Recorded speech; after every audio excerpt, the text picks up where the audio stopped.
বেহায়া হয়ে গেছি তোমার কাছে। এই কথাটা বলতে আমার সবচেয়ে বেশি লজ্জা লাগে, আবার সবচেয়ে বেশি কষ্টও দেয়। আমি এমন কেউ ছিলাম না, নিজের সম্মান নিজের সীমা জানতাম, কিন্তু তোমার কাছে এসে সব হিসাব গুলিয়ে ফেলেছি। ভালোবাসার নামে আমি নিজেকে ভুলে গেছি। তোমার একটু মনোযোগের জন্য আমি বারবার নত হয়েছি। তুমি অবহেলা করলে আমি কারণ খুঁজেছি, তুমি দূরে গেলে আমি নিজেকেই দোষ দিয়েছি।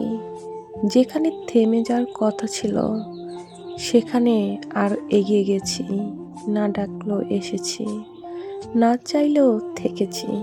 এই যে নিজের ইচ্ছেকে নিজের সম্মানকে এত সহজে ছুঁড়ে ফেলেছি, এটাই কি বেহায়াপনা নয়? আমি জানতাম তুমি আমাকে আগের মতো চাইছো না, তবু আশা ছাড়িনি। জানতাম এই অপেক্ষা আমাকে ভাঙছে, তবু অপেক্ষা করেছি।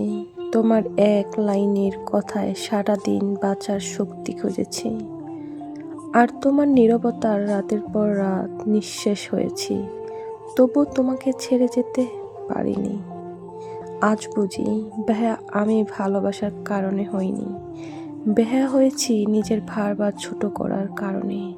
যে মানুষটা আমাকে বুঝতে চায়নি, তার কাছে নিজেকে প্রমাণ করতে গিয়ে আমি নিজের মূল্যটাই হারিয়ে ফেলেছি। সবচেয়ে কষ্টের বিষয় জানো কি, তুমি হয়তো বুঝতেই পারোনি আমি কতটা নিচে নেমে গেছি তোমার কাছে। আমার এই ভাঙন, এই নীরব আত্মসম্পন্ন সবই তোমার চোখের আড়ালে রয়ে গেছে।